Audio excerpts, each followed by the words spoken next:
जिस high octane energy के note पर मिशन इम्पॉसिबल फ्रेंचाइजी की शुरुआत हुई थी, उसी बेहतरीन नोट पर फिलहाल तो इथन हंट की कहानी को मिशन इम्पॉसिबल फाइनल रेकनिंग के साथ खत्म कर दिया गया है। एंड डेफिनेटली ये मूवी भी अपने आप में बहुत धमाकेदार थी। और जैसा कि इस चैनल पर हम भी मिशन इम्पॉसिबल के बहुत बड़े फैन हैं और हमने लगभग सारी मूवीज के बारे में बात किया है, तो इसके बारे में बात कैसे नहीं करेंगे। तो चलिए आज के इस वीडियो में जान लेते हैं 15 अमेजिंग माइंड ब्लोइंग और awesome the Mission Impossible Final Reckoning behind the scene facts, जहां पर आपको जानने को मिलेगा इस मूवी में दिखाए रिकॉर्ड तोड़ और जानलेवा टॉम क्रूज के बिहाइंड द सीन स्टंट्स के बारे में। जानेंगे किस किस प्रकार की बिहाइंड द सीन मेंटल और फिजिकल प्रिपरेशन टॉम क्रूज करते थे अपने स्टंट्स को परफॉर्म करने के लिए।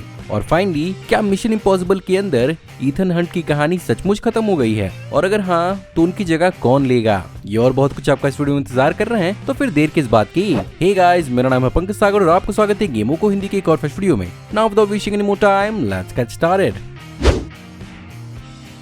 मिशन इम्पॉसिबल फाइनल रेकनिंग की शुरुआत साल 2019 में ही हो गई थी, जहां पर ये बोला जा रहा था कि मिशन इम्पॉसिबल 7 यानी मिशन इम्पॉसिबल डेड रेकनिंग और इसका आने वाला part 8 back to back film किया जाएगा और 8th मूवी का नाम डेड रेकनिंग पार्ट 2 होगा।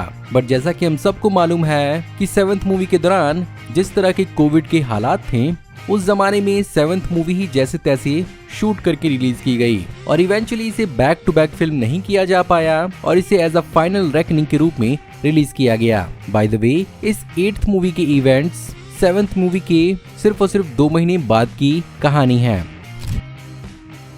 अब टॉम क्रूज की मूवी है तो उसमें तो एक्शन होगा ही। ऐसे में हेली एटवेल ने भी एक्शन सीन्स के अंदर अपनी बहुत ही बेहतरीन हिस्सेदारी दिखाई थी। बट इस मूवी के दौरान सबसे हैरानी की बात तो ये है कि हेली एटवेल एक्चुअली 8 महीने प्रेग्नेंट थी, जो लिटरली एक बहुत सीरियस अचीवमेंट है। मिशन इम्पॉसिबल सीरीज ने टॉम क्रूज को एक वर्ल्ड वाइड एक्शन सुपरस्टार बनाया था, लेकिन जब मिशन इम्पॉसिबल 1 एक्चुअली रिलीज हुई थी तो टॉम क्रूज 1996 में 33 साल के थे और इस पर्टिकुलर मूवी को उनके 63rd बर्थडे यानी पहली मूवी के 30 साल बाद रिलीज किया गया। सबसे हैरानी की बात तो ये है कि पहली मूवी के अंदर जिम फेल्प्स का रोल प्ले करने वाले जॉन वॉट पहली मूवी के अंदर 58 साल के थे। इस मूवी के अंदर हमें American aircraft carrier CVN-77 USS George H.W. Bush देखने को मिला। बट ये पहली बार नहीं था जब किसी टॉम क्रूज मूवी के अंदर हमें अमेरिकन एयरक्राफ्ट कैरियर देखने को मिला। इसी का पिछला मॉडल यानी CVN-65 USS एंटरप्राइज हमें टॉप गन 1986 में देखने को मिला था। वहीं पर CVN-71 USS थियोडोर रूजवेल्ट और CVN-72 USS अब्राहम लिंकन हमें टॉप गन मैवरिक मूवी में देखने को मिला।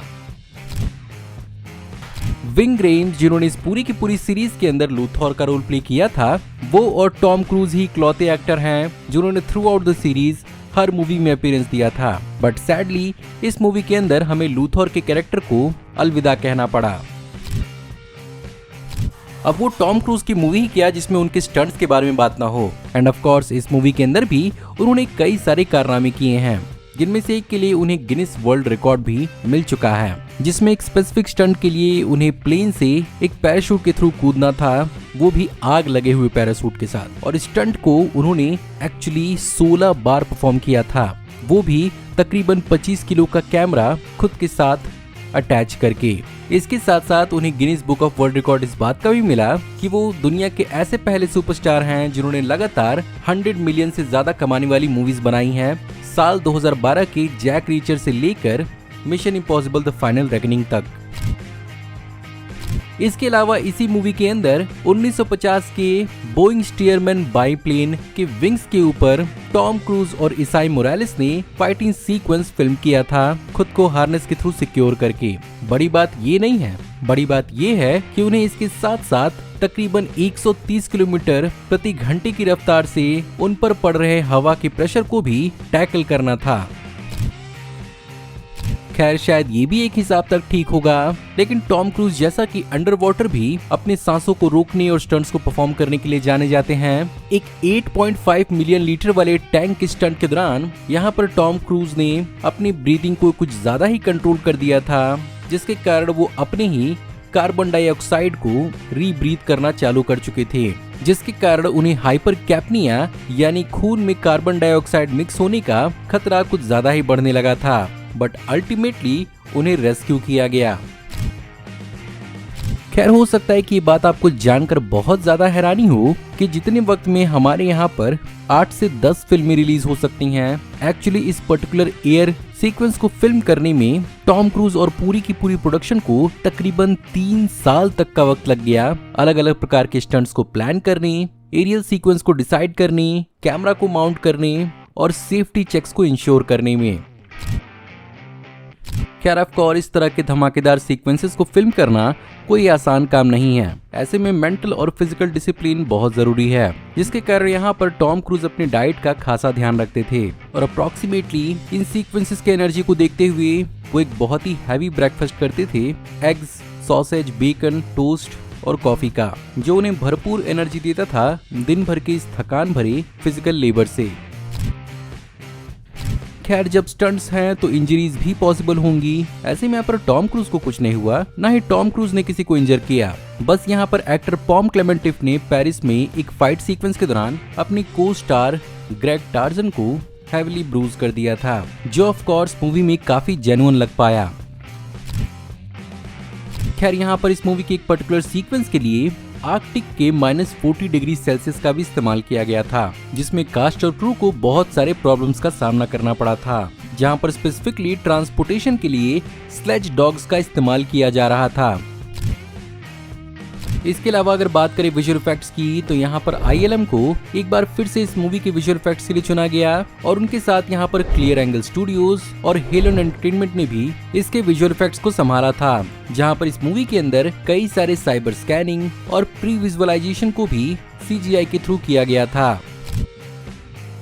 खैर, अगर इस मूवी के बॉक्स ऑफिस परफॉर्मेंस की बात की जाए तो इस मूवी को एक्चुअली 300 से 400 मिलियन डॉलर्स के बजट पर बनाया गया है, जो बेसिकली इसे हॉलीवुड की one of the most expensive movies में से एक बनाता है। और बेसिकली इस प्रोडक्शन बजट को बढ़ाने के लिए यहाँ पर कोविड-19 ही जिम्मेदार था, जिसने इसके प्रोडक्शन को काफी ज्यादा डिले किया। खैर, इस बजट पर ये मूवी अब तक 450 मिलियन डॉलर्स कमा चुकी है, बट ऑफ कोर्स ये बजट इसके ब्रेक इवन के लिए काफी नहीं होगा और एटलीस्ट इसे इसका डबल कमाना पड़ सकता है।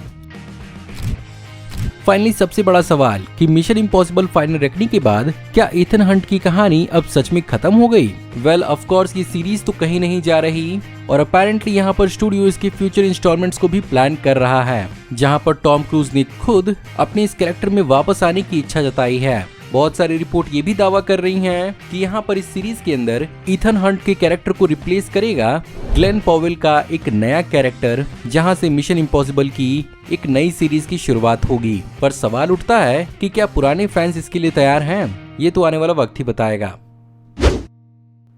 सो गाइज, ये थी आज की वीडियो। मैं उम्मीद करता हूँ आपको आज की वीडियो पसंद जरूर आई होगी और अगर आपको आज की वीडियो पसंद आई हो तो प्लीज वीडियो को लाइक जरूर करिएगा। कमेंट्स में आप बताइए कि आपको क्या लगता है, इथन हंट की कहानी सचमुच खत्म हो गई और आप इस चैनल पर क्या देखना चाहेंगे। इसके अलावा अगर आप इस चैनल पर नए हैं तो प्लीज चैनल को सब्सक्राइब कर लीजिए, क्योंकि हम ऐसी औसम वीडियोस चैनल पर लाते रहते हैं। मैं जल्दी ही आपको एक नई वीडियो में देखने को मिलूंगा, तब तक आप हमारी इन वीडियोस को एंजॉय कर सकते हैं। Thank you for watching, see you in the next video, till then take care, good bye.